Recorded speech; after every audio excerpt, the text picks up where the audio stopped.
Hello everyone and welcome back to the Career a Day segment. I've got Deric Valdez here with me, and he is a social worker and he's going to tell us all about this career path. So thank you so much for coming on today. You're welcome.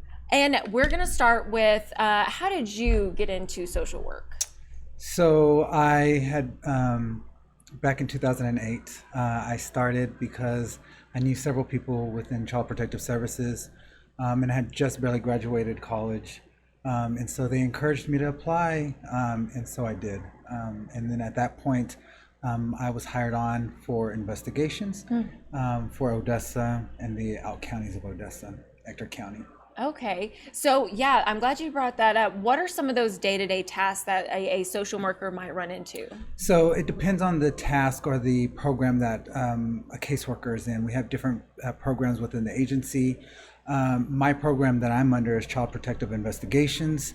There's also Child Protective Services, which encompass all the services within the agency, such as family-based safety services, conservatorship, FAD.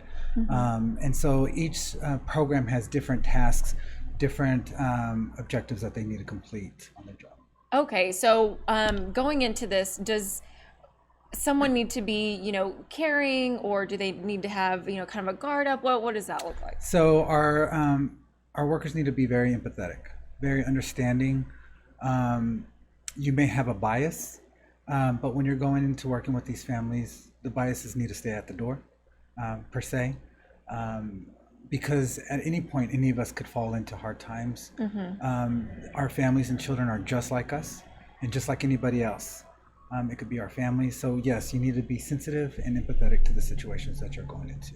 Great advice. So for folks looking to pursue this career, do they need to have a GED, high school diploma, college degree? So an individual interested in becoming a caseworker for the department needs to have a minimum of an associate's degree.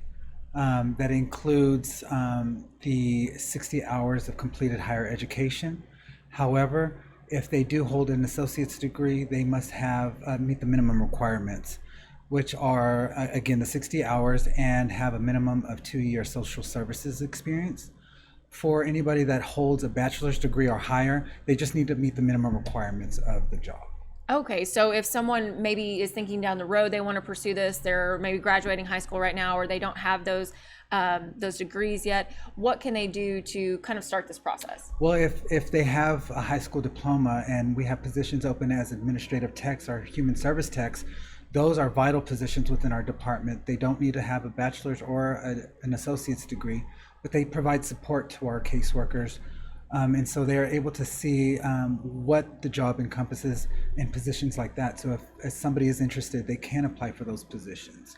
If they are wanting to become a caseworker or higher, they do need to have those associates. So they don't necessarily need to have a degree or a master's or a bachelor's in social work. They could actually have a bachelor's or any type of degree in the field of their choosing.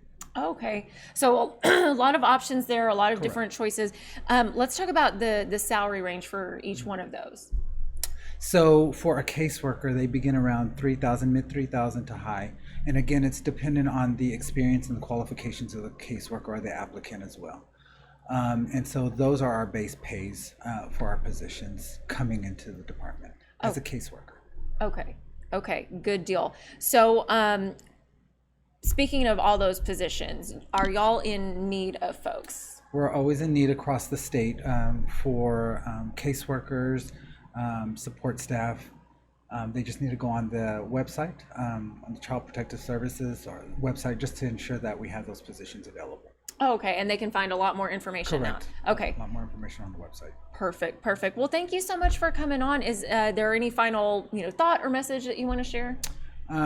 Like I said, we're always looking for people. They just need to keep us in mind. And there's a lot of opportunity for advancement within the agency. So it's a very good place, stable place for an applicant or an individual, if they are wanting to apply, to come and check us out.